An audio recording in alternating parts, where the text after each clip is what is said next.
mapirisi angu emasinus andina mazira.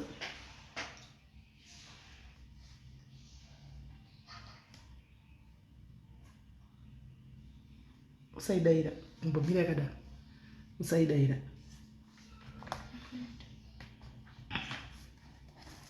Hausi kudaira isi yakadaro. Unoziva mapirisi angu emasinus ekuisa mvura ndi. Iye murakare barere kuisa mvura yorero dissolve pano. Riri mudressing table muchi uyu chakareba cheche mukati kudai.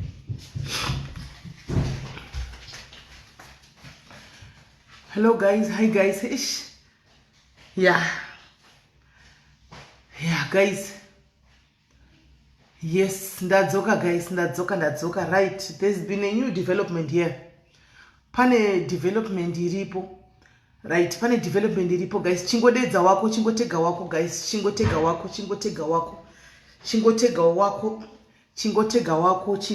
wako. Anditi zvinhu zvikatangira palive zvoperera palive. Anditi ndizvo. Tichitawo kuti zvinhu zvibude pachena. Handitika ende tochenesa vaya vanenge vadiwo vasvibisigwa mazita avo. Handiti because panenge pachitinetsei. Handitika tinongoda zvinhu zviri fair.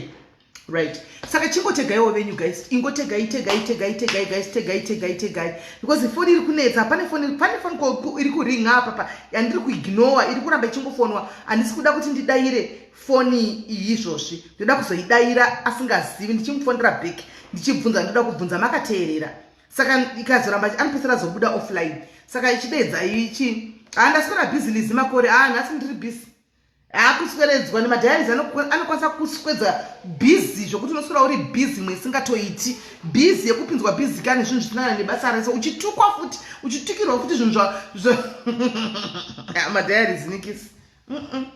No man. You put it in small water. This little. Thank you, my sister. Thank you. And the small yawe as smelly. Try Findi. Could you say, Anzi, you look very tired. It's draining.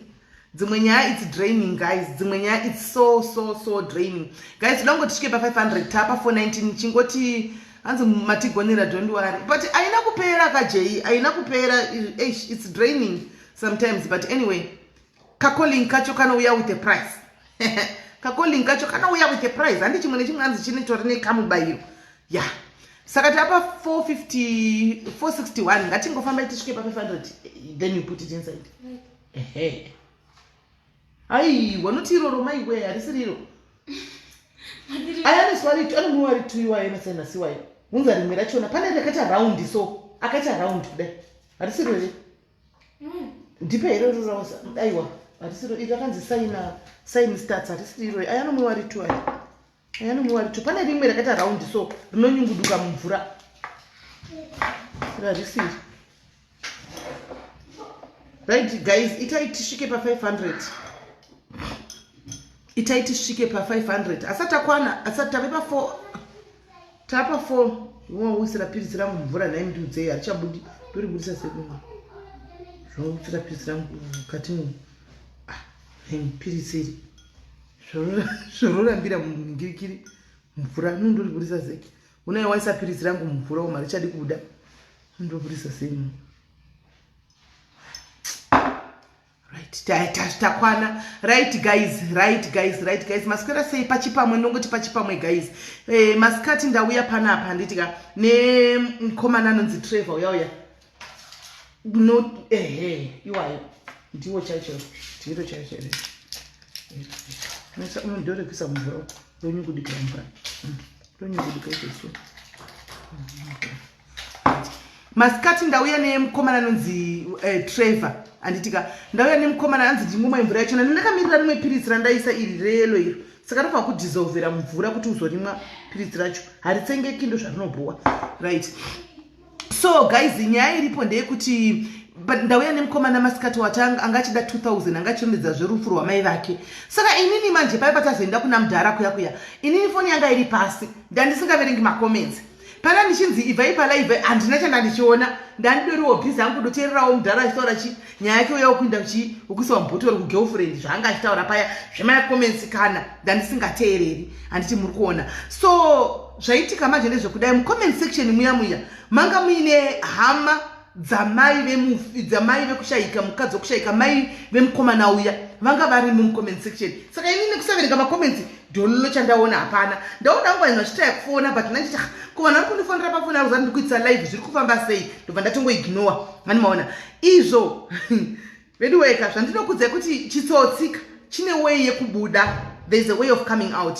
Sezvinei ina achataura zvakawanda ndizotaura zvakawanda kana iye achingadini achinge love YouTube ngai kana mukomana uyu achinge ndamubvunzurudza pano. Saka inda kuchifonera mukomana uyu pano. Andimaona mukomana achiuya pano usiku tanaka. Andimaona ochiuya pano ndochimubvunza mubvunzo imakateerera nyaya yake chaiyo kuti nyaya yake achizoti nyaya yake iri papi, zviri kufamba sei, because lucky enough anditika munhu angati ndiri kupa 2000 yoyati andifonera akati sime ndida kusenda kwamuri mosi pamukomana ndikamuti chimbomira ndisvike kumba ndozokufonera. Pandasvikawo kumba ndasvika kumba kuno kuti ndakadorohwa nenzara. Andimaona ndakuita zvokudya ndasa ndamubata kuti ndichi tione kuti mari ingatumirwa sei. Nachitomti itumira kuna Lorraine because ndo vane mukuru ikoko then ozodi oyozouya kwandiri. Saka regai ndifonere mwana uyu ndichimubvunza pano. Toda zvinhu zviri honest guys, kwete zvinhu zvechitsotsi nokuti makwana unokanganisira vamwe asenda voice note but handisi kuzoverenga voice note rake, ndoda kumufonera. Dzima chiredio chenyu kana iviriwe inda musina respect.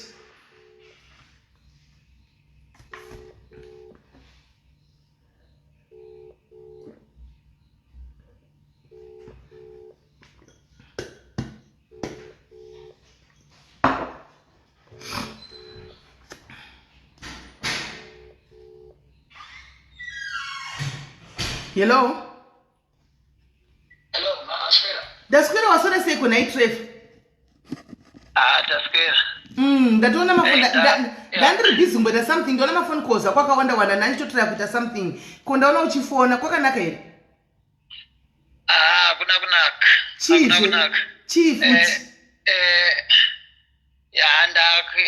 Mawani vanhu hama dzekusaidwa namhomzi vaona video rataita live Facebook. Okay. So saka havana kuzvifarira. Alright. Havana kuzvifarira. Saka ameno kuti zvinoita here nachikumbirawo kuti kana zichiita mungoudza vanhu vangomisa macontributions acho nemari dzavanga vabvisa kana dzichikwanisika kuti dzidzorerwe kuvaridzi. I think zvinogona kuita kana kuti nevideo racho kana ko zvafamba sei kuti ivo hama dzana maidzorega kufarira ivo hama dzana mai dzanga tisina kana kubatsira kana nesenti naivictor naitrevor. Yeah, maybe nenyaya yekuti pamwe zvazopublishwa, because in right now I'm confused. Okay. Saka uri kureva kuti iwe hama dzana mai idzi saka nguva yose vanga vakanyarara vasingadi kubatsira iwe, all of a sudden vakuzoona video uchitsvakako mari yekuti unoviga ako mai vako vakuchipopota. Aiwa kubatsira pane mari dzavanga handambokudza here kuti kuhama dzekwana mama wakangoti ngatimitei halfway handiti ndo vanga uchitiwe kuzimbabwe vaiva vakati ngatibvisei 8000. Alright. Ndosaka ndakuradzidzai payment ye6000 yandandaita. But payment yako kayaya, iwe payment yako kayaya Trevor haina kupinda kayakanzi confirm. Haisati yako yanga isati confirm yote wakabadra 6000 iwewe. Kopi ku Phoenix. Ku Phoenix kwamba yaya yakanzi confirm payment but wangosara kuti wewe yakakonfirmiwa kuti wakabadra. Vakatozonifonera vachiti mari yasvika. Saka iwe wasiwontadzo asimusadaro soumfana wochintadza yakanzi confirm inini hauchandudzi kuti apa yanga isati yapinda mari yakazopinda kumashure anditiona. So iwewe chindiudzawo raiti iwewe Nikikiri hama dzamai idzi toda unoziva kuti iwewe hanzvadzi yangu uri mwana mudiki ende kuti ubatsirikane pano, that is the only way kuti ubatsirikane kana waita dambudziko is for you to always be truthful and say the truth. Handitika hauna here mari yakabvisigwa nehama dzana mai iwe? Alright, pane mari yanga yabviswa nehama dzekwana mai handiti. ya iyi yakabva imwe yacho inenge yakabviswa nanasisi vavo vari muJoburg, ndo vakabvisa mari idzi. Nehanzvadzi dzamama dzimwe vakatumirawo imwe mari. Saka inini ndakavaudza kuti ndichakavha 8,000 iripo yasara. Saka zvazoitika ndezvekuti 6,000 ndakatoisa muakaunti yePhoenix kudhara, ndakaisa neFriday. Anomanzwisa? Alright, Trevor, rega ndikurerutsire hanzvadzi yangu. Rega ndikurerutsire. Iwewo wanditadza kuti uri mwana anonamata, handiti? Ukanitaridza kuti uri mwana ari kuita zvechifundisi, handitika? Ukati uri mwana anoita zvechifundisi. In my possession right now, ndine payment dzehama dzese dzavakatumira kuno South Africa. The money, mari yavakatumira kuti vavige sisi vavo kunoko yakatosara extra 4,000 rands yanga ichinzi chatengwa magrocery 4,000 rands inde kuZimbabwe. But you never told me all that. Iwewe wati kwandiri iwewe, handika ndichikubvunza kuti saka kuna hama dziri kuPukenye here? Ukati hakuna hama dziri kuPukenye, kuna stepfather, kuna zvori nemwana akasiyiwa. Why usina kutaura chokwadi chekuti kuna sisi vamai vari kuJoburg vakabisa mari, ende sisi vamai vako vandifonera, handika ndataura navo. She's somebody who can even bury mai vako ari one. And then kuna mainini vako vari kuUK, kuAmerica, handika munhu atori wela kuti anokwanisa kutoviga even sisi vake ari one. Koita vari kuUK vako vachikwanisa futi even kuviga vari one. So all these people now vadzondibata vese because vose ava we are a family. Like as I told you earlier on, brother, kuti Diaries is like a family. You what you didn't know is vana mainini vako vese vari paDiaries pawauya pano hauna kuziva kuti vari pano anditiwaona. So vanitumira proof of payment this, and I calculated the money vakatumira kubva kuma vakataka kutumira 500 and something US dollars, ndikaicalculate that was 10,000, right? Kazotumirwa dzimwe mari anditika, and then kuna yakabva kuZimbabwe that was 4,000, and iwewe kuPhoenix tafona isusu kuPhoenix mari hakuna mari wakabhadhara so far. Mainini vako vari muJoburg, maiguro mainini I don't know, ndio vari supposed kuenda mangwana makuseni kunobhadhara deposit iri kudiwa kuPhoenix. Saka mari wakabhadhara kuPhoenix iwewe ndepi? Because I called Phoenix nchida kunyatsa kusoti zviri kufamba sei.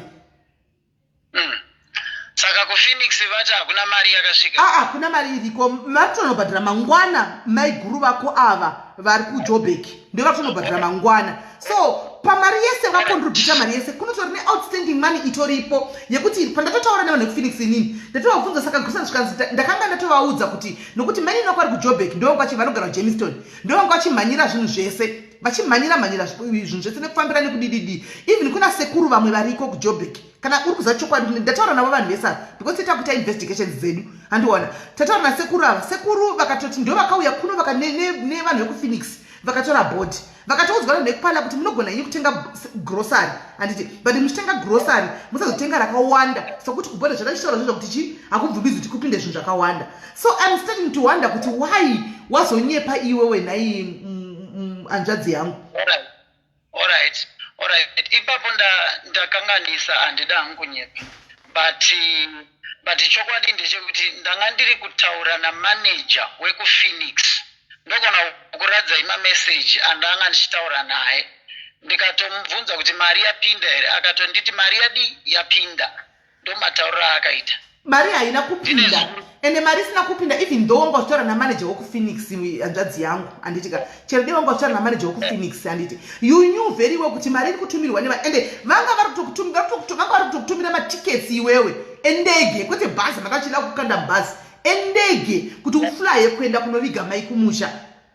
So I wonder kuti iwewe conscience yako all these mari dzanga dzichazotumirwa nevanhu idzi handiti dzichauya kwauri wanga uchizodzidya moko wakachena here knowing very well kuti the funeral was covered nefamily yako and apa watarisha zita ravo handiti uchivati iwewe family haina kuviga hakuna hama izvo utori nehama dziri welapo dzinogona kusimudzira even mwana udachiti mwana paipaya mwana uya yatiti handiti anotori netrust fund yaanotori nayo unozviziva yavari kutomuitira yavari kumusetera api izvozvi kuti akwanise kuendera mberi nechikoro. Iwewo dzimwe nyaya handichatitauri but unodziziva dzimwe nyaya dziri kuZimbabwe you know handiti ndosaka baba vai vangu vachiti handikwanisi kuenda kuZimbabwe because kune dzimwe nyaya dziri outstanding dziri pending dziri kuZimbabwe unodziziva iwe handiti.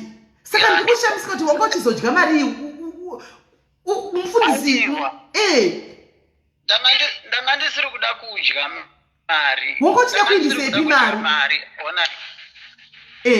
onai mirai ndikudzei chokwadi vana mai nini kujobek ndakaudzwa mashoko akawanda mamwe ndakaudzwa zvimwe zvacho zvikundirwadza anditi so ongochida kuigamai vako wega aiwa kwete kuti ndakachida kuvaviga ndega but zvaitika sisi sabhina vaivai ndovandisendera meseji vakati handei kune munhu anokwanisa kutibatsira handitika ndokubva ndaenda nawo saka inini handina kuziva kuti ndezvelive pafacebook handiti saka dei zvanga sizvelive pafacebook iwewe still wangochiona wangochitaura nevanhu wanu chivati ndokutendai wangochiti kutaura nevanhu chiti ndokutendai wangochiti kutaura navo vari pai mudenga mudendere here mwanzvadzi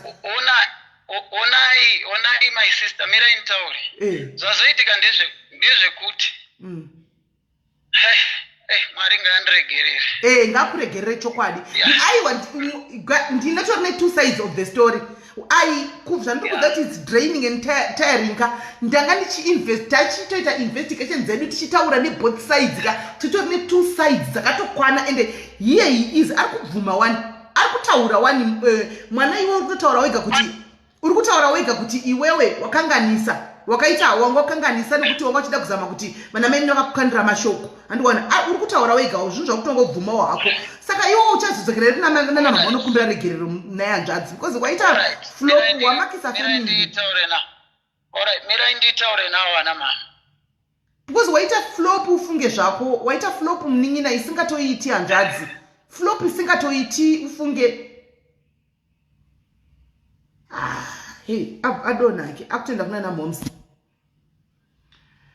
right anti mazviona guys vana moms vake vari pano vana moms vake vari pano vese family yese iripo pano palive they are watching George Kwana varipo pano anditimaona so ini ndandambaumisa vhuka papaya ndikamisa mukoma Richard kuti mbomirai kuisa mari dzenyu because touchdown tanga tinenge chida kutsvaga chokwadi chakakwana antimaona plus mucomment section paya panga pachitika live paya antimaona anzi Aidan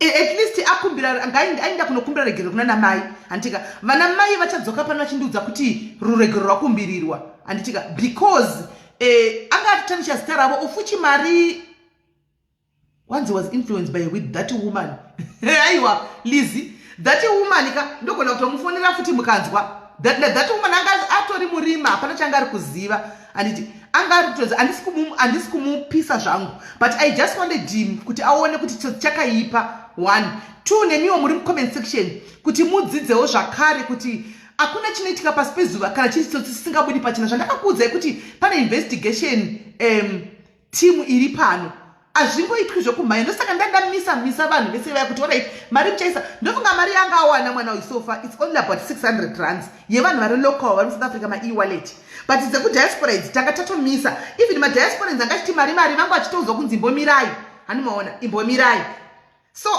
marisisi ese ndinawo guys ndinawo marisisi ese ekutaridza kuti mari yakatumirwa itori bhegi racho ritoripo izvozvo as we are talking right now bhegi rakatokwana pandori neextra 4000 kwakuchizotumirwa imwe mari yekutengera mwana mukomana uyu matickets kuti aende kupi aende afly kuenda kunoviga mai kumusha anditi mazviona so ini ndamirira manje hatisi kumupisa but we want kids to learn from their mistakes handimona but nachida kungoti adi akwanise kuti ataure taida kumupa mukana kuti abude clean handimona because akapana singaiti mistakes we all make mistakes we are human beings ndosaka ndatanga naye kure handimona kure kunge ndisiri kuziva nyaya handitimaona ndosaka anga achindifonera because aziva kuti nyaya yakutika kugroup refamily kwavari kugroup refamily uko chasinawo kuziva nechekuti mugroup refamily indapinzwawo ndandirimo mugroup refamily handimaona so ndozvaasina kuziva because nani chimboverengwa macomments maningi mastatement ndakanyarira vachitaurirana ikoko handimazviona so anyway hatina kuti tingamupisa mwana uyu handitika asi kungotoda kuti ngachidzidza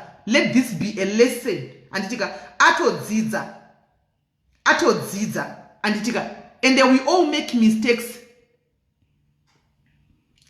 atingamupisi handitika atingamupisi atingamupisi. But on the other hand ukauya uchidai so anditika unovharidzira vamwe gai hapana cheko inga ataura wani anoexplaina ataura wani kuti mari iripo ndataura wani kuti mari iripo guys kwaexplainwa kudhara kugrupu ndandiriko guys kwaexplainwa kudhara kugrupu I was there inga ndirikukudza iwani ndirikukudza guys chakaipa musadzidzai kuti musamirire chinhu chakaipa guys dzidzai kuti musamirire chinhu chakaipa guys chakaipa chakangoipa because vana mai vangu vakutopenga kuti wasvibisa zita redu tategwa nevanhu kunzi huyai madhayarizi vese animaona huyai mwana ari kukumbira senemu dzafanana kapa kune gurupu ranga richikontribhuta mari yefamily kurunzi mwana aonekwa paanga achibuda kakatodaiswa pakamera paya animaona haana kuziva kuti vana mai vari pano handimaona saka vanhu vanga vofunda kuti imi mwana wasisi venyu uri kukumbira mari kupi kuti awedzerwe mari kudhayarizi imi muri kudhayaspora ndo zvanga zvichivarwadza handimaona hapana kuti ndingauya pano nditi hanzi ndoda kusungirira mwana uyu ndisina chokwadi chakakwana handiti let's call a spade guys let's call a spade guys kuitira mangwana vamwe vachada kuuya pano vachida kubatsirwa vanovharudzwa nezvinhu zvakafanana naizvozvi muzoti kwanzi mune rusari raganda dzidzai ingawani inini pandinotadza munondiudza kuti sisimeni makundi kana makonewa ndinoita nharo here ndinoenda kunogadzirisa pandatadza.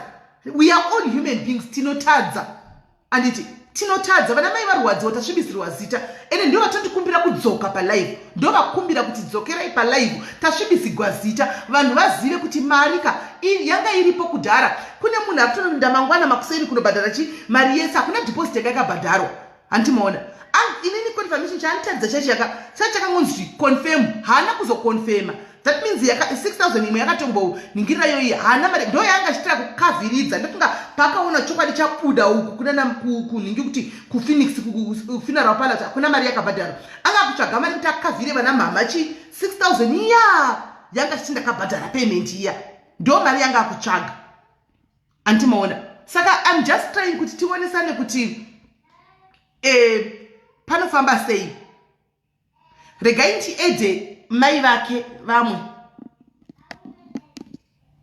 aiwa guys mari yanga itoripo kudhara guys muri kunzwa ndichiti kudiko ndikutaura wani zvakangoti mari yanga yakatumirwa kudhara mari inotombotumirwa nhasi mari yanga yakatumirwa kudhara. Let me show you the slip alright, the slips alright kana muchiti ndikunyepa let me show you the slips mari yanga yakatumirwa kudhara mari yanga iripo guys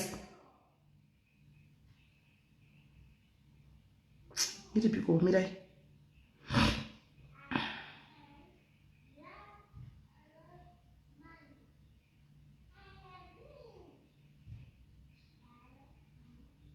ndototora mugrupu refamily momo mari yanga yagara yakatumirwa yakatokwana kudhara haina kutumirwa nhasi.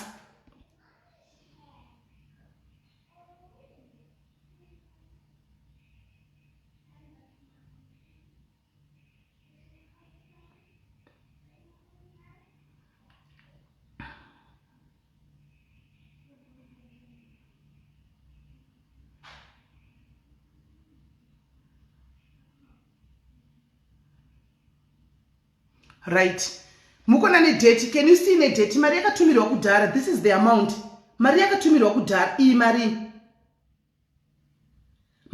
this is the first payment yakatumirwa ishi handimaona this is the first payment yakatumirwa handimaona and then ndobva kwazotumirwa ishi handimuri kuona mbva kwazotumirwa ishi mari yanga yakatumirwa haina kutumirwa nhasi mari yakatotumirwa last week apa pazvaitika apa handitimaona last week pazvaitika guys. Remember, pauya panapa guys, vanhu it's confusing. Serious. It's confusing.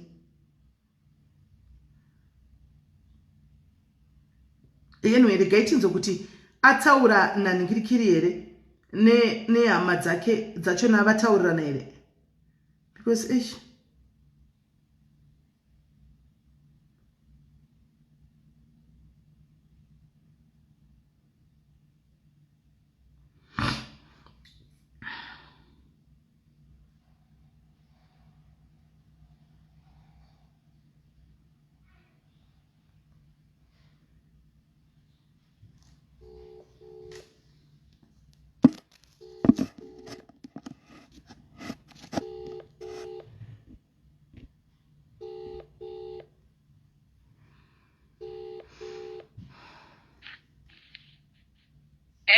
Hello mama, maswera seiko? Maswera. Ndataura mwana ati auya here kwamuri? Hello. Mwana auya here kwamuri? Mwana asati hana. Because ndandamuti auye kwamuri aite the right thing. Anditi because Aiwa asati because ari kuziva mwana uyu kuti zvaari kuita ari kukanganisa.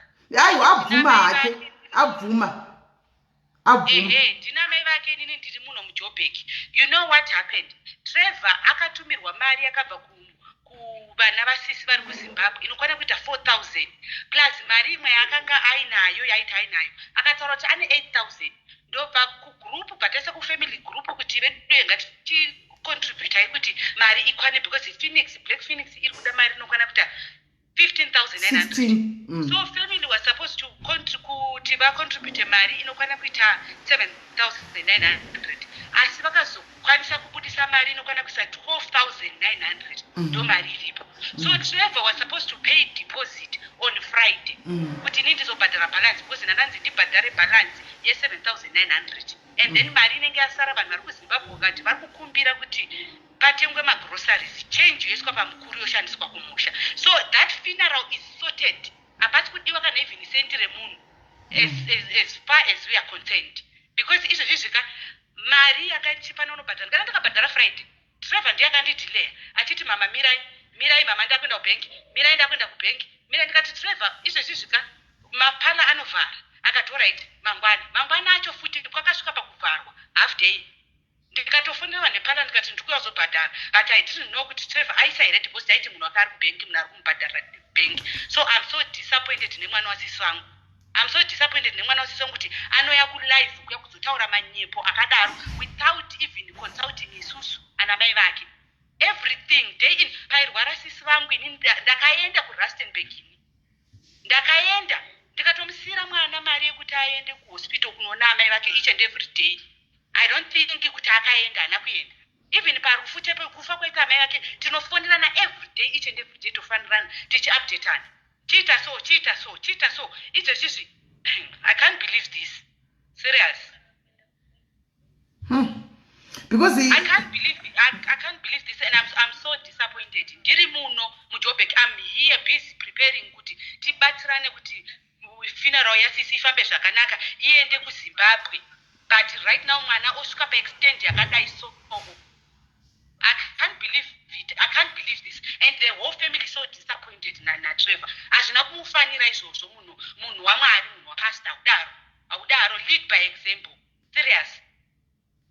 Lead by example. He was not supposed to do that at all because right now vanhu izvozvi mari ndinayo if it was a video whatever or dai paine photo ndakutorera izvozvi photo yemari yandinayo kunomba. Trevor ndiye akandidelay from Friday kubhadhara mari kupala Saturday kubhadhara mari kupala tomorrow ndiri kumuka ndichienda kupala of which I don't even know kuti Trevor akaisa mari kupala of which chero dai kuri kunzi Trevor anga akabata 4,000 yakabviswa nevana vasisi vahombe mariyo yaitokwana patisara change futi. So I don't even know kuti mari iri kukumbirwa naTrevor ndeyechii mari yaari kukumbira ndeyechii of which izvozvi otaura kuti mama vari kuJoburg yes like we are not even there for him. Tiri pamwe chete tiri kufamba tese pafuneral week every day even my life yedu has been stuck tichishuwira kuti hama yedu iende kumusha. Hold on guys, kune vari kuti amai ava vari kunyepa guys. Amai ava ndivo vakatofamba naTrevor. Ndivo vakatofamba naTrevor vachifambira zvinhu zvamai vacho mapepa amai vacho. She drove zvataurwa mufamily group guys. Mirai. This lady drove from Joburg vakauya kuno vaina sekuru vacho vachifambira mapepa ese muno. Zvandingangoitaura kuti muri kuda kunzwa vese Trevor apa regai ndiunze Trevor apa mama vake vamire apa muchenese zita ramai ava nefamily yavo because muri kumhanya kujaja guys. I was in the family group handika and Trevor was there angatorimo but anga angochinyarara manje vachimubvunza kuti kopinduraka naiTrevor kotauraka. Trevor was no way to be found kuti azvipindurire. Handimuona saka atidi kusvibisa zita revanhu guys. Handitika atidi kusvibisa zita revanhu guys. Atidi kudaro. It's wrong guys. It's wrong. Handika mari iripo the cash is there. Mari iripo saka muda kuti titi mari hapana here kana muinayo donatai keep on donating. Mari iripo iripo mari yekuviga Florence dirwai. So musade kumanikidzira kuti mari hapana, muchida kutsvaga mhosva pasina mhosva. Vanhu vacho ngavakana vachida vanhu vacho ngavadyirwe mari because ngavasade kusvibisa kuti hanzi mari hapana, iyo mari iripo. Iye Trevor wacho kana zviita ngauya pazvida ine ndimubvunze. Mirai ndise namba yake mune the other phone. Ndimufonere muripo ipapo. That's the only way. Vanhu vanyatsonzwisisa achitaura ega. And because people are quick to judge mozonyara ndandiripo inini hazvitomboiti kuti ndimhanye kuti ndotora side ava ndivazivi vese inini. But I was there guys, I was there listening. Right, let me check number yake Trevor up.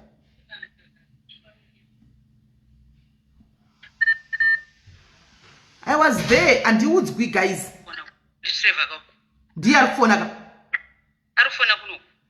Munogona here kumisa pakoli papo takateerera vanhu vachinzwa. Ari kundifonera kuno. Arifona ari pa WhatsApp call here kana kuti pachi. Vadodona va Trevor yakufona ari kuvafonera. Musamhanye guys kuti kwanzi Trevor tichikana kuine family feud ka iriko family feud handisi kuzviramba. But what I am saying is apa panyaya iyi yatiri kutaura iyi Trevor the money mari iripo ende Trevor akavamisa zvachitaurwa kufamily group inga wani ndikutaura wani.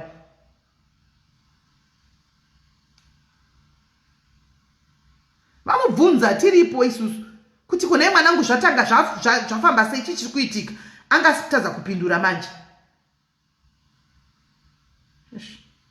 Chidhura chindaisa rekeni zvino handichagoni kunyengerera kuseva namba. Chisa rekeni chidhura chefoni ichi. Mirai vanodzoka pano vese.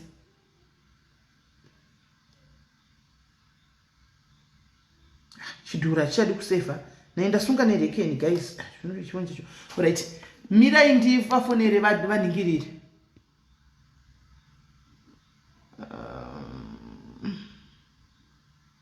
Mwana kanganisa chete ndo zvinoda ngotaura mwana kanganisa chete. That's why muri kuona ari kumhanya mwana anoda kudzorwa chete handimaona. Mwana kanganisa ndangodzorwa chete handimazviona. Ende iye ari kuzviziva. That's why ari kufonera namama akachikumbira regero right now. Anozviziva kuti akanganisa chete. He knows kuti akanganisa. Of which is doing a good thing kunokumbira regero. Akuita zvakanaka chose.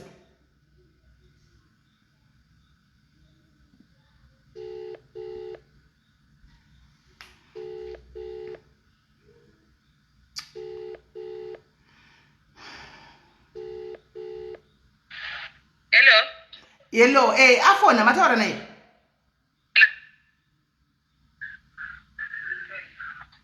Hello. Mataura naye. Mataura naye. Akafuna kunopenda andada kuidereva yadropa. Ora jimira nditire kumiedha pakoli iyo yenyu yamuriyo iyi. Mwana kanganisa na mama asichiregererai mwana. Zviri zvienderere mberi.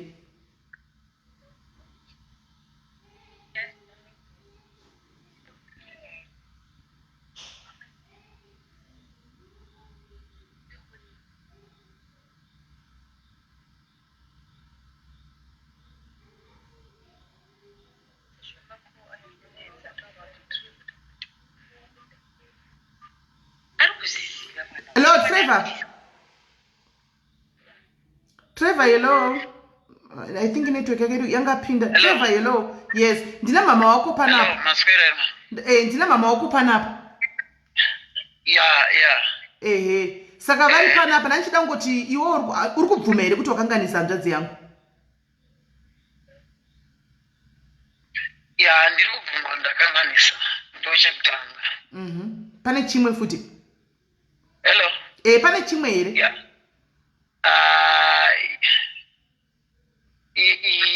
Pane chimwe hangu chananda utaura. Okay. So mama ndokumbira mundiregererewo pane zvandaita. Ndazviita ndichifunga kuti pamwe ndiri kugona but ndichitadza. Asi ndachikumbira kuti mungondinzwisawo padiki. Ane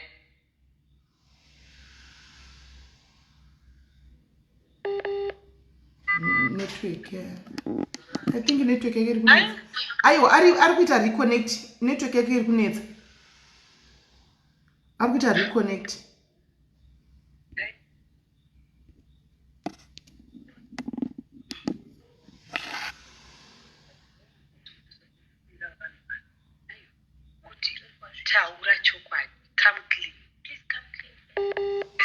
adona network yake iri kunetsa I think.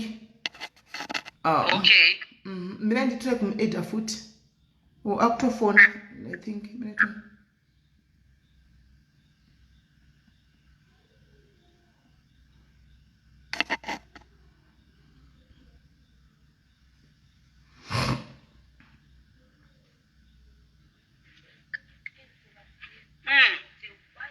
Hey, why did you do that? Just come clean.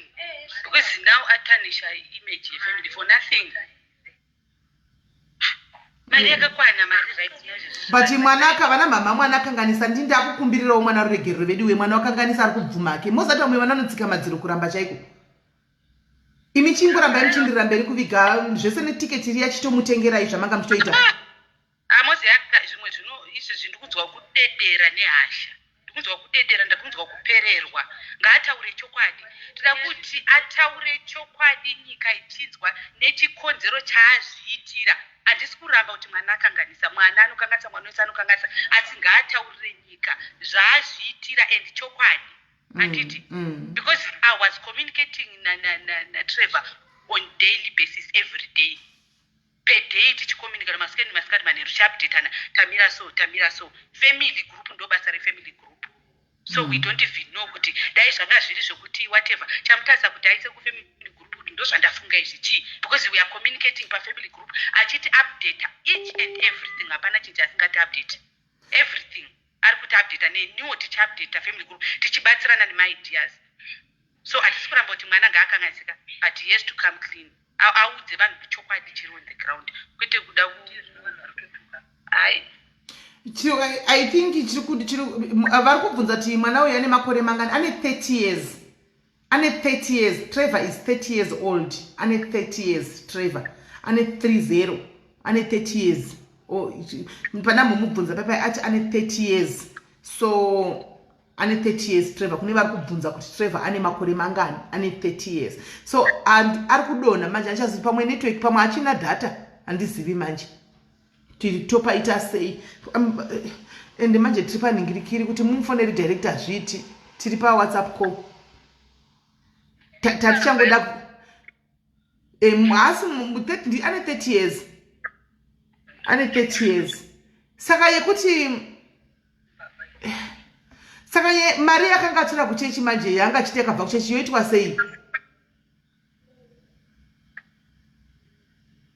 isati hatichazivi chokwadi nemanyepo pana Trevor hatichazivi so inini chasara ndechekuti mangwana ndoenda kufuneral parlour ndinonzwa kuti Trevor akaisa deposit here kana akaisa ndoita top up balance yasara kana asina take it from there ndokuisa mari iripo zvinhu zvopera sisovigwa ndo chinhu wani chandingakutaurira ichochocho hanzi is he working Trevor ashande guys Trevor ashande because pane patoti kwandiri ndiri kutsvaga basa Trevor is not working pane patotaura tiri tega achitotaura kuti ndiri kutsvagawo basa handiti ndikatomuti unogona basa rei achitoti akauya kuno South Africa this year handiti achitoti ndikatoti unogona unoita nezvei akati any basa Trevor is not working Trevor is not working ati hashandi ende anga achitotsvaga basa kwandiri choti atinozotaura handiti maona saka Trevor hazviiti manje ndakamufonera direct ka Trevor mama vati kana mama choda kumubvunza saka vanozomubvunza sei because phone you one anyway munozoti chi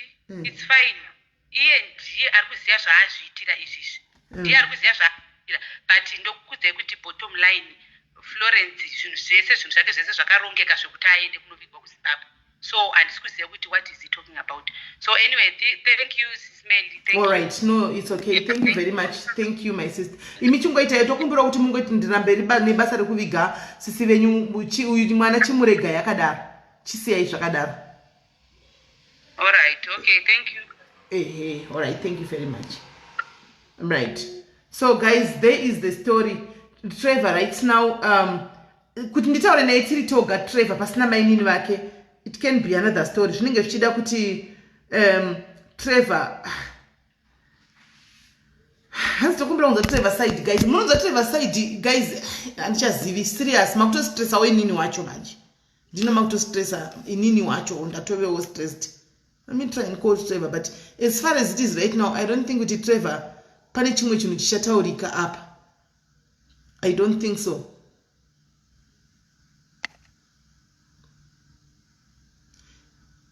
Alright, regai ndite so.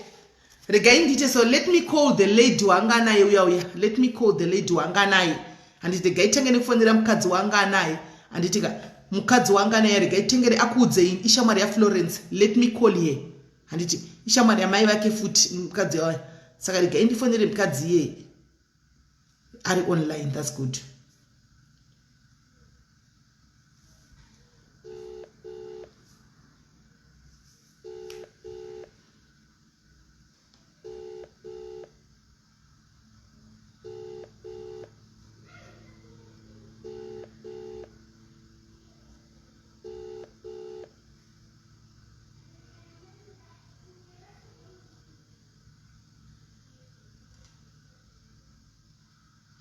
Tari, don't call me biased. Tari, do not call me biased. I was in the WhatsApp group. And ndikuziva inini. Kana paini ma issues atoripoka. Ma issues and diskuziva. Don't call me biased. Because inini ndataura this lady uyu wamukona na tukufonera uyu wauya naye ushu. This lady iri kuti connecting ushu. Wauya naye ushu. And this lady wauya naye uyu kwa. Even atoshamisika, she was also shocked. Ndichimuti kwa iwewe shikanzi intuka ndizve hama dzipi dzamukutaura hakuna hama dzandinoziva dziri kweini but ndongozata nehama she even said the same thing and saka if you're calling me biased now then it's wrong. I'm trying my level best here using my own data now and it's wrong because I'm trying my level best pano.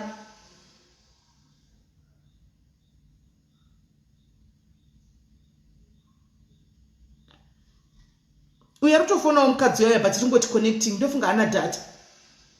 Let me try and call Trevor.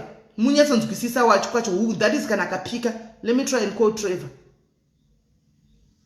But as it is right now, I don't think kuti pane chamuchanza chichabuda.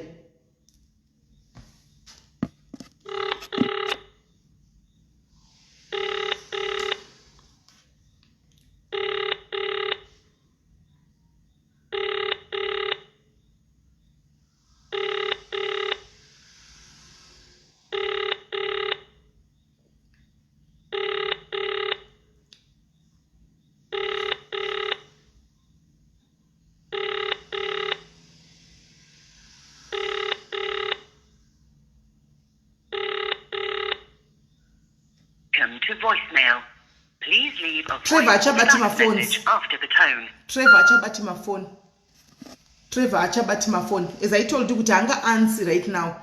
Achabati my phone, Trevor. Achabati my phone, Trevor. So I don't know kuti ndoita say because muri bias there's more to it. Trevor is 30 years old, guys. Is 30 years old, Trevor. And 30 years.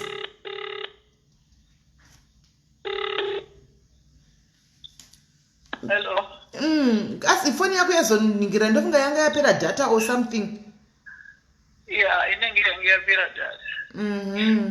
Aiwa ndakumbira taura nana maini nangu ndakumbira ruregerero on your behalf.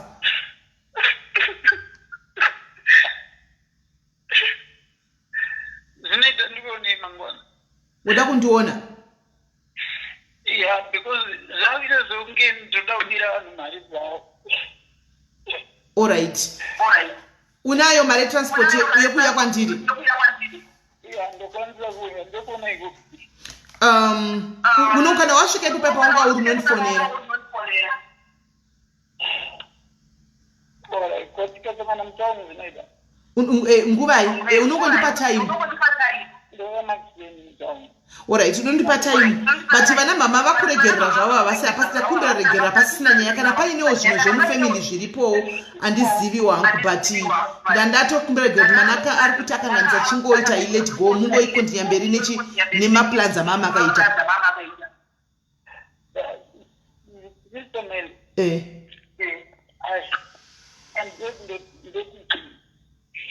Alright, rega tigotaura mangwana then. Alright, sharp.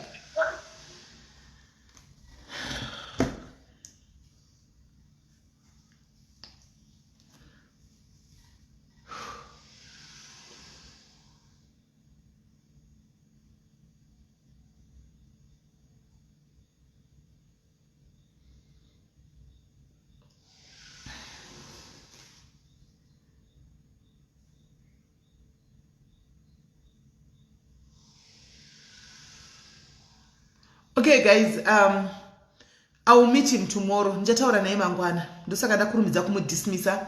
I will meet him tomorrow. Matindi phone anditika espe zvido zvenyu kunyanya. Anditi zvido zvenyu kunyanya. I called. Ndataura naye, I'm meeting him tomorrow. Ndonzwa kuti ichi maybe pamwe kuda anenge achitodawo ma psychological help. I don't know. Andizivi. I don't know. Really. I don't know. Andizivi. It could be Trevor is struggling maybe in a death yamai vake. It could be that, or maybe there is more that we don't know. I don't know. Andizivi. So what I can only do, guys, let me just wait. Mangwana anditika ndotaura naye anditika tasangana, and then we start from there. Turn to what is going on. Anditi let me just talk to him Mangwana. And then, unfortunately, I'm on my own here. It was going to be far much better than so that he can open up kumunhu wechirume. Maybe anenge achitoniitawo help zvake andichimaona, but tisingasive. So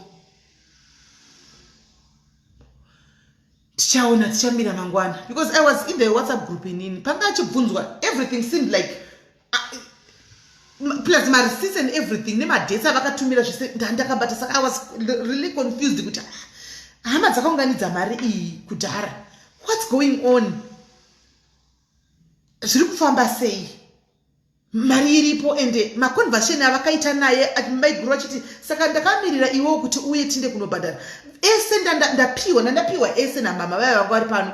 Saka I don't know guys, andichazivi, really I don't know.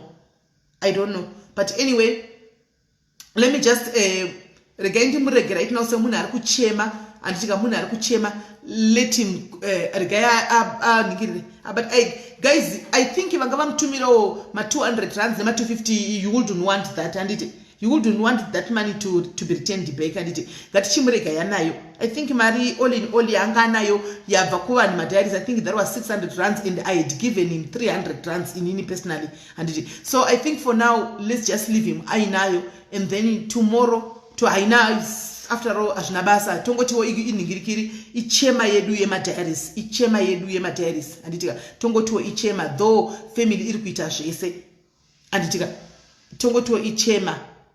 And so, you know guys, what I don't like is, and I not dealing here is negative one. Musipo. Then I come here with the feedback, and similarly this, similarly that, similarly this, similarly that. Why can you not give me a break, guys? Why can you not give me a break? There was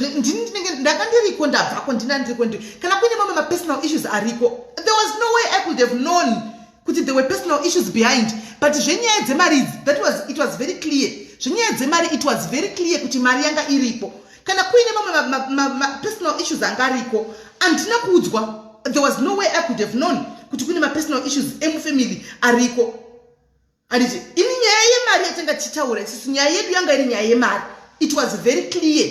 Very, very clear. Because all the V11s that I've done, they were there. The charts were there. Everything is there. And everything was there. Saka andichazivi manje kuti kana wakuya pana pane feedback kuti ndakupa one feedback ndozodai. And then you start being told similar thing mazamanya aninga kufadzimese guys, aninga kufadzimese, aninga kwanisi nditongoita zvalenchi kumwe tongoyo zvitori best. Aninga kwanisi kuti ndikufadza imese, aninga kwanisi ini what I just did nango yawo pano sekumbira kwaita hama. Anditika ndikadzoka pale dei hama dzisina kuti tokumbira muti ndropa live. I was not going to come back. Ndanichamubvunza kusei kuti kwewo zvafamba sei. But ivo hama ndio vati tokumbira kuti mudzokere because zita refamily ratanishwa. Anditika mumubvunze kuti hapana here mari. Anditika mubvunzei kuti hakuna here mari kuti atina hele family group ramai vake ende family group zvishwa ndirimo I was there ranga riripo.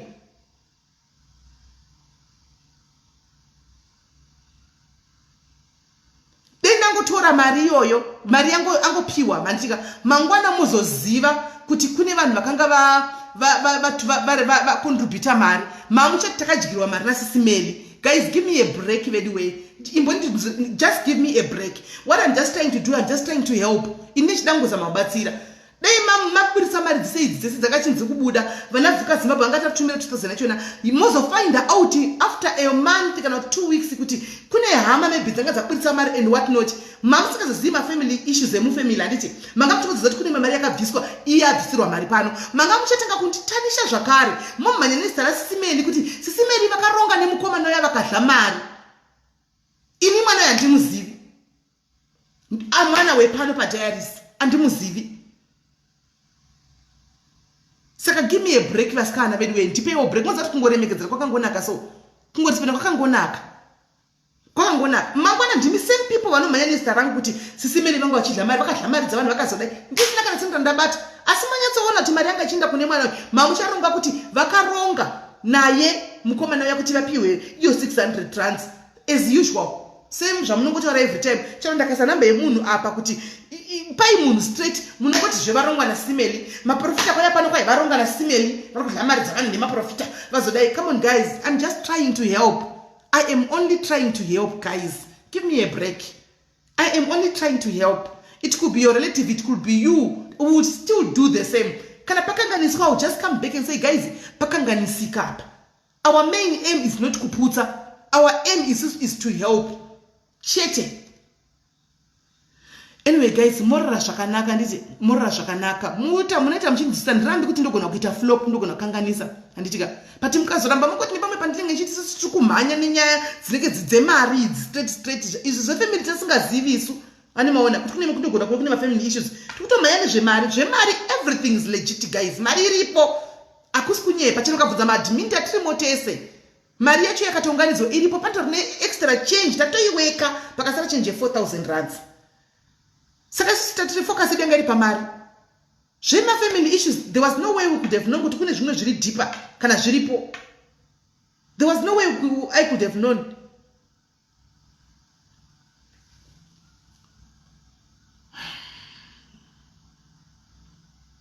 Saka guys, yeah, it takes a lot of courage, sure times. It takes a lot of courage for sure. Animona. So mariripo vanoda kupa Trevor as chairman, you can still go ahead and do that. And apana munhu ari kuvharirwa panze. And apana munhu ari kuvharirwa panze. Vanoda kungoramba vachingopawo Trevor as chairman mai vake because it seems as if maybe he really needs that money pamwe. And pamwe ari kuda that money sure. And vanoda kuramba vachimupa namba yake yamanga muchingori nayo. And you can still send him mega yinhu zvezvazvo inisvo. And maona. So guys, ini nangu ndapedza. Ini ndongena kuita part yangu yekungoti oh guys, nyaya yambouya pano. Hama dziri kutasvibisirwa zita. Itidzokerere iwo. Zvamaita pamaita live yenyu ndikati kwa izi ndanichazo the same way hama yamuru zvamuri kuita imi ndozi the same way yanga chitiwa nehama. Hama dzaka dzichivava uyo vana mai vake. Kuti wazoenda ku live what sa ini mamchinda ndikati kwenda chigoza kuti kune hama dziriko. Indamubvunza akati hakuna. And live iripo like andina kuidelete.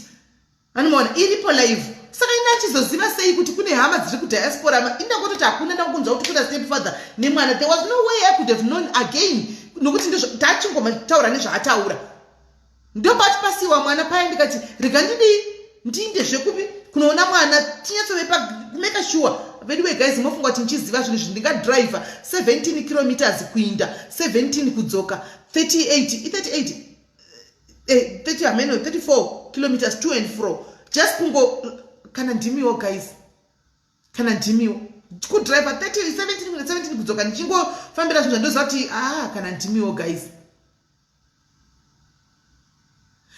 Right guys, ndichanoona mwana uyu mangwana but manje ndikuita baba vari kundifonera vachiti mangwana vanoda kuuya.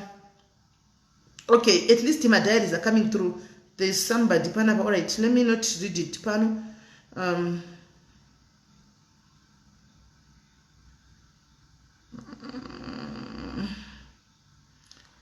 Right.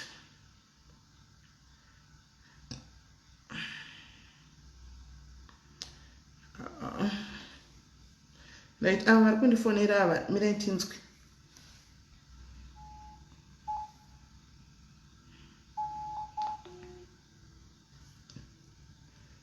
Ava vati vemunhu laloni ava vanoti live na9 makuseni vanoiziva 9 makuseni ava Halo hanzvadzi. Muri sei? Hi my sister, how are you? Ndiripo. Imi hanzvadzi munoti 9 makuseni munoiziva 9 imi. Munoendepi mangwana? Wangachida kupinda mutaundi ka.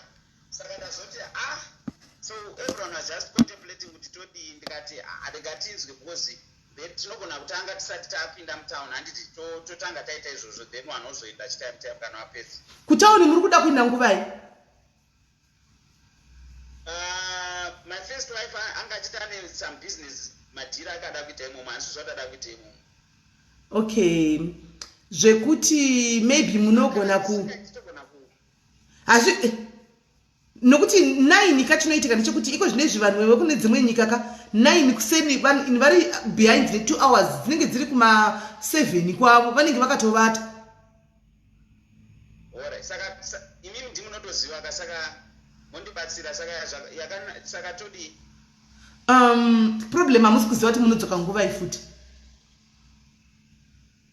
ko tikaita manheru zvekutoita zvokumanguwai. Imimi manheru ndimunenge makutondipa time manje mutogona kuti kana madzoka zvenyu mapedza kubika paya marelaxa maybe chero takati 8. Amen. 8 manheru. Alright, saka regai ndinzwe navasikana. Vasikana vangu vachiti futi hanzi manheru paipa pamakatotora kavhidhi. Inonzi kamera yangu manje iri weak nenyaya kuti malights ka saka hanzi vamwe vanga vachindisekesa tanasa vanga vachindisekesa zvikanzi vamwe tiri machapoka saka tinobva tawedzera ubleki hwebipapo.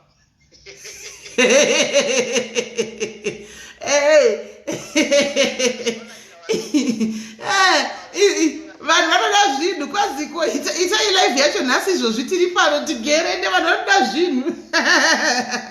It's late guys, it's already 11 varara. Haiko zvinezvi it's late now vanhu vanenge varara. So ngatitei mangwana kana imimi pamunodzoka kutauni ka imi pamunochibvunza itimu renyu kuti kutauni tingadzoke nguva imwe ndiudza kuti kutoita manheru kana kuti kuma 8-9 dzemanheru. Okay. Because takada kutedzerana nediaspora vavati ava tinovata takasunziriswa panapa indaneta ndasindasperero kufamba saka ndadeta ini. Alright, saka ngatizvitei zvemanheru mangwana. Saka rega nditaure navasikana then maybe tongo less provisional. Alright, ngatingoti iyo 8 yacho. Alright, iripo hamunei madzoka kutauni obvious. Ngatingoti 8. Saka isusu zvatinoita togona kutanga kufonerana kuma past 7 what. Tichiona kuti zvinhu zvese zviri in order. No problem.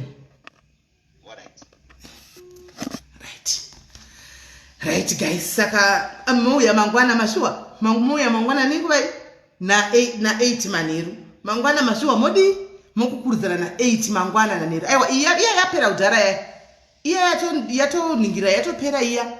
Yatopera iya yatachitaura iya. Ava vandeve vakadzi vavo vatatu vari kuuya navo mangwana, vakadzi vatatu mangwana. Saka imi mungoveka shoti na 8 mangwana munenge muripo nai. Munenge muripo mangwana. Tati 8 mani. Tatina 8 maskama kuti vaitewo business ravo. Tatina 8 manheru. Anditika. Saka imi na 8 mungoveka shoti mangwana chi munenge muripo tinenge chiita video call mangwana kuti munyaso kuona zviri kuitika. Anditika. Trevor nichamufondera, don't worry. Even let me just give him time to you. Ndichataura naye mangwana. Ndichamufondera mangwana kuseni kwanhasi regai ndimbomusiya aite call. Andimaona. Saka mangwana vana varaidza paradza mochionekwa kuti muri pano. Saka kuno 6 p.m. 6 p.m. aiwa 6 kwenyu koko. Ari kudla noriva kudla munandi 3 wives tuduku tuvana tuduku mai mwana uri kudla noriva mangwana kudla noriva dzadzi yangu iyi andika. Saka tosangana na 8 mangwana asi ndichagara ndaposta i1 vanyatsa vasikumbovanza zvinhu zvavo vagara vandipa picture yavo kwayo ine vakadzi vacho zvose and whatever vakati modi moningirirai anditika. So guys tosangana mangwana murira zvakanaka. Nditi chimbozamaiwo kubvisa mweya wenegativity asikana ndinokumbirawo ingatambozvitaura masikati chimbotirai kubvisa mweya wenegativity timbotadzanawo rudo timbotsiuranawo murudo. Amozvioni hamusati maneta here nenegativity? Hamusati maneta here nekuda kungotaura zvokungonzi ndinzi savage? Katiitei zvinhu murudo vasikana. Handiti Trevor, I'll give you feedback mangwana taura naye kuti pakamira sei. Handitika. So guys, morara zvakanaka, morara munyasha. Takamirira 12 zvedu isu dzekuti time dzedu dzekuti sangane pamweya vaya. Kwasara maminutes mangani pachine hour rose. Tamirira zvedu 1 hour kuti 12 richisvika pano. Handitika kuti zviri kufamba sei. Handitika. Thank you Skonzo. Thank you Skonzo. Thank you. And text him at least. All right, I'll do that. Nichataura naye like now. Ndongo muita calm down so that adi semunhu ari kuchema amai zvakare tosangana mangwana. Saka guys, kune vane uri kutodawo kutotanga kutonamata izvozvi, ngatiisanganei pamweya na 12 chaidzo. Apostle vaya vanenge varipo nhasi tinenge takamira tirimo, ngatifambei nemunamato. Munamato wa 12 sandi power raunaro, sandi mabreakthroughs anawo, sandi simba rarinaro. Hani munozati ndo time dzitanga kuoperata varoi, ndo time dzitanga kufamba varoi, ndo time dzinotanga kufamba vanhu vachita zvinhu zvakaipa. Mwese zvichina ndo paitanga kuoperata. Iwo machidopa unonga wakamira uchidisturba zvese zvezvo wakadisturba. Sandi power yarinaro. Handimaona. Saka ngatisanganei na 12 mumweya muri kwamuri ikoko. Handimaona kuti tidi tingofambidzana. Asi mandishamisa zvino munozadza tovetu 12 asi manga muri 1000 pano ndi munoda nyaya guys. Nyaya munodzida. Chai nyaya munodzida. Hanzi ndandonora pray for me. I will definitely do that. I always pray for Diary family. I always pray for Diary family because sometimes guys, we get attacked. Saka we need to stay on prayers. Tinotombo atakiwa zvakasimba. Zvimwe zvamusingazivi imimi, zvimwe zvamusingatokuzivi panapa pachekerere panapa. Handimaona. We are called names, we are being labeled. So I always pray kuti Mwari protect us, and Mwari show yourself pane zvinenge zvichiitika izvi. Zvitaridzei. Handimaona. Linda Brooks, I can see you. How are you? Kwanzi chimbotitirawo nyaya yevaroi. Uri vamwe musika laina kwete nhasi. Kwete nhasi mwe musika nyaya yevaroi. Alright, ndichauya navo vakamboroya vaya. Ndichauya navo vanozviti vakamboroya. Handitika then tozotangira ipapo. Handitika vozotanga kudi. Hanzi add me to the prayer group. Alright, rati mukondoka uya nephone number yako tokuisa ku prayer group racho ririko prayer group. Ririko prayer group. Saka hanzisimbe na Trevor. Tokoda imese it's good. Also tokoda vese tongobada even the family yese nana mama wacho tinongobada vese apana watinoti atidi andika tinovada vese anditimaona tinovada vese anditika. So guys, Linda Brooks ndikukuona, I can see you padenga. I can see you. Anze varenda maskati. Varenda maskati because even vakatadza kuvata. Saka kana uripo wakamboro yawo mu comment section.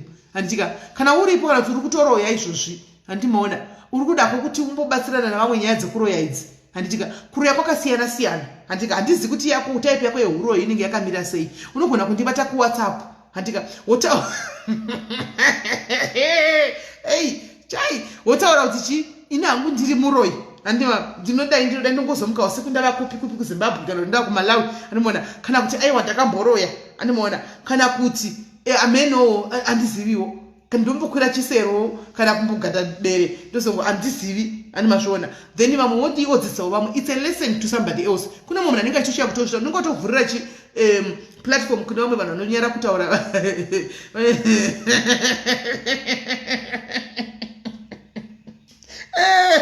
Unenge watovhurira platform kuna vamwe vanoda kuti vataure. Handimaona nyaya dzavo. Handimaona vanhu vatobudawo pachena kuti tikuda kuti tikuda kutaura. Handimaona. Saka guys kana uri kuda kushare nyaya yako hanzi ndatichi munotiudza nguva. Andizivi muna such comment nati ndo dzinenge dzichirwadza kufunge kuti hanzi munosarudza. Makomenzi ari kumhanya apa. Ndingaona makomenzi emunhu wese here nainati. Can I see makomenzi emunhu? Semusadaраskana. Sometimes you do hate my feelings nezvamunonyora izvi kuti simeni munosarudza because andisarudze munhu. Handina wandinosarudza. But makomenzi anenge achimhanya. Zvimwe zvacho handitozvioni. Handitozvioni. Zvimwe zvachona rega nditore screenshot yarati mukondo. Handitozvioni. Handimaona. Handitozvioni. Munondirwadzisereiko ndayaskana musadaro so. Handiti. Saka kuroya kwakasiyana ndikunokuroya ndekwemoyo. Handika kuroya kwako pamwe ndekwe comment section ndekwemoyo pamwe ndekuku kuroya kwakasiyana. Handiti. unongoyawo kuinbox woda wotitaurirawo type of witchcraft yaunoita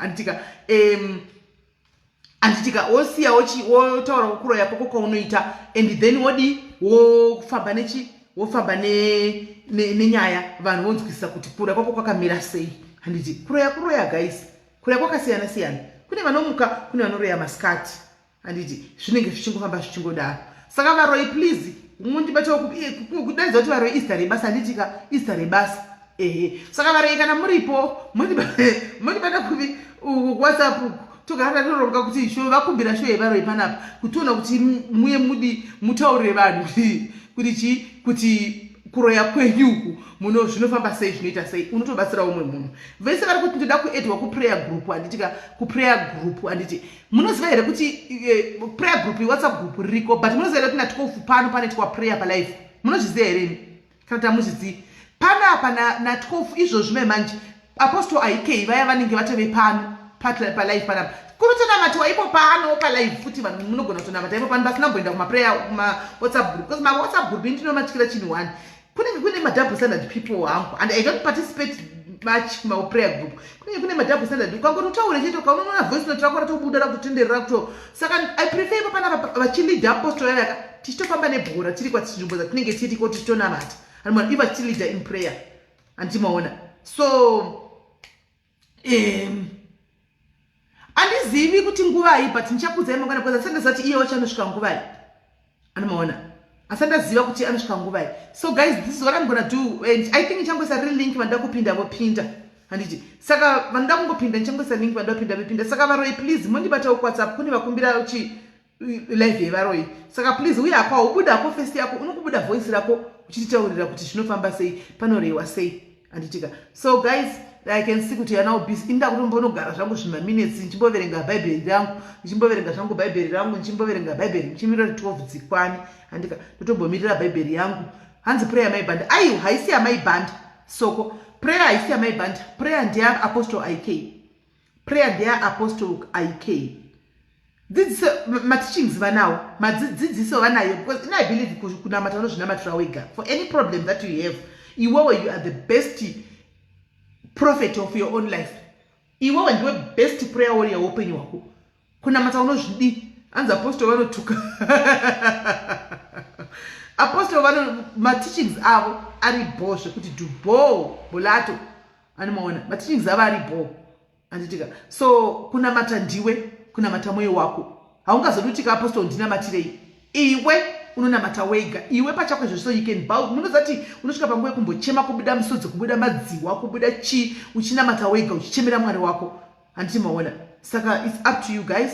Inda kumboinda hangu ndakazvigarira ndichiita matanga madiaries matotanga so matotanga kwai vanotuka matotanga madiaries hamutseugwi matotanga inda kuinda guys ngembonoverenga Bible rangu 30 minutes zvasara izvi ndichimirira iri kuti chitange muna matwiri na 12 tobatsana mangwana guys mararabo.